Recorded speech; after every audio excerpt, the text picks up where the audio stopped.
Good afternoon. My name is DeMaio Johnson. I own a business of Johnson Maintenance Janitorial Service. I'm out here to speak today. I thought our country is in crisis right now to try to save as much money we possibly can on getting jobs out here. And I think all the people that have jobs right now that's been dragging this stuff out need to come to and let's get this stuff going and get people some work out here. I mean, I put a lot of disadvantaged people to work, second chances, people not fortunate to get jobs, but I'm out here struggling out here like everybody else is, trying to put everybody to work. We need jobs out here, and we need to come together and put some people out here to work. Let's save the time and get moving. That's all I want to say out here. I'm a native here in San Diego. I've been here all my life, and I just want to see everybody come together and let's put some people to work. Thank you. Thanks, Anel.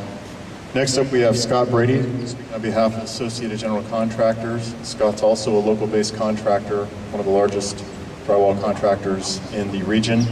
Scott? Thank you, Eric. Good afternoon. I'm president of Brady Company. Brady Company is a 63-year-old company, and I'm the third-generation owner of it. We started in 1946 in La Mesa, California. We typically employ 150 to 350 employees and provide a full slate of benefits for their families. Brady Company believes in teamwork, and our mission statement, just briefly, I want to say it, is Brady Company is a place where field and office employees work together as one team, committed to safety, communication, and mutual respect. And this issue is about respect. I'm also here today representing the Associated General Contractors, whose membership of over 1,200 firms are responsible for building San Diego's commercial, industrial, institutional, general engineering, and heavy highway construction projects. The AGC represents both union and non-union companies. The AGC runs the state-approved apprenticeship program, where I've served as a trustee for 11 years. The training program has graduated nearly 1,000 apprentices, and now those journeymen are working on public projects throughout the city of San Diego and throughout Southern California. The AGC's apprenticeship program is currently training 750 apprentices. And the crafts that they train are carpentry, cement masons, drywall finishers, drywall lathers, painters, laborers, and heavy equipment operators. The AGC strongly supports this open competition initiative, which will level the playing fields for contractors. It will result in more competitive bids, which will lower the cost of public works projects and will protect taxpayers. It will create more local job opportunities for local workers. I believe that city services and city contracts should be competitively bid. Competition will result in the best work at the best price. In 2006, the voters said they wanted competition in government. They wanted fair contracting rules that would maximize efficiency. City politicians are ignoring the will of the people. By implementing this initiative, voters and city council will be guaranteeing quality, accountability, and results for hard-working taxpayers. I'm here because Brady can provide best quality at a better value. It's not about Brady, it's not about our profits, it's not about unions, it's not about union companies or non-union companies. It's about the public, the taxpayers, and the best results for the best price. It's about economic freedom, and competition, and accountability, and efficiency, cost effectiveness, and quality. Our coalition is ready to build, and we're ready to collect 100,000 signatures. So let's go.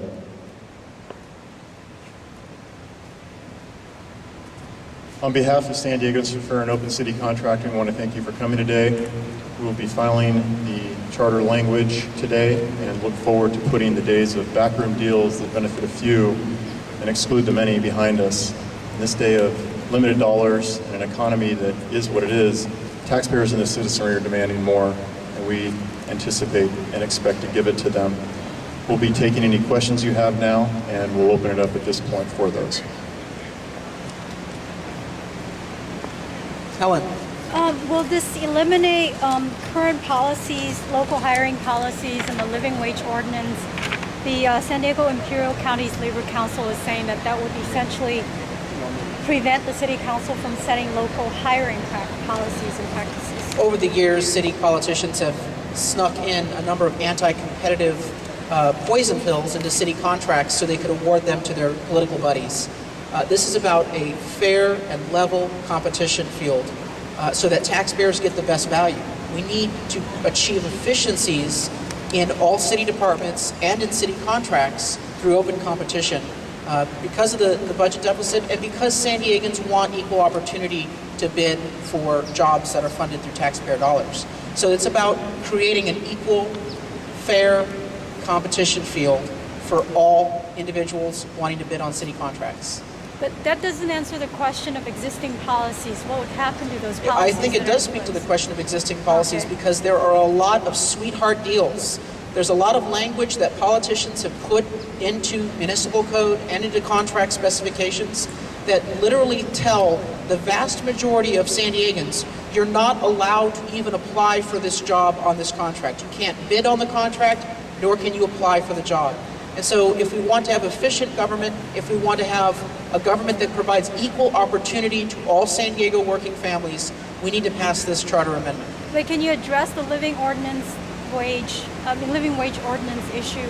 Because I don't feel like there I'm are a getting lot answer. of Do you count that as one of the anti-competitive mandates that's in the city right now? What the measure does is it requires that all city contractors comply with federal and state labor laws and labor specifications in terms of salaries and benefits. That's what you would find a working family or a small business use in the economy.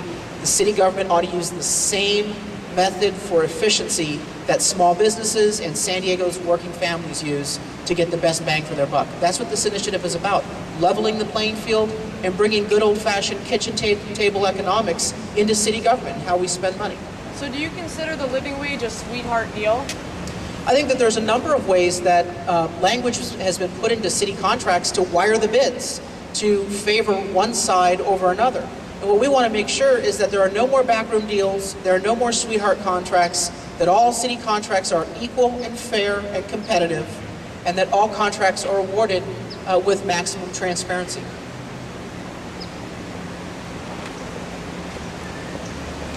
Can you give Yes, some... ma'am. Dagny Salas, Voice of San Diego. So you had said that you would not necessarily put it on the ballot as an initiative until it couldn't get through council. What happened in those meetings that it's gotten to this point? Well, you've seen a number of policies winding their way through the city council process that would make contracts even more anti-competitive and would award sweetheart deals to political allies. What we want to make sure is that we prevent those bad policies from going forward. We need to level the playing field, and it will get us the most competition and the most bang for the buck from taxpayers. Second of all, voters expect that managed competition and competitive sourcing will be implemented. That's what we voted on in 2006. Overwhelmingly, it passed. And this initiative would put accountability behind that request from the voters in 2006. We are facing a $200 million budget deficit. And it's not only this year. We see deficits as far as the eye can see. But there are monopolies at City Hall, monopolies in city departments that are shielded from competitive bidding. And that is absolutely contrary to what the voters said they wanted in 2006. You know, I have to say it is unfortunate. It is unfortunate that city government has failed to implement that measure. It's unfortunate that we have to take the added step of bringing this issue back to the voters and putting real accountability behind these efficiency reforms. But if that's what's required, it's what we must do, because San Diegans want a city government that's efficient, that can balance its budget, and provides equal opportunity for jobs created with taxpayer money.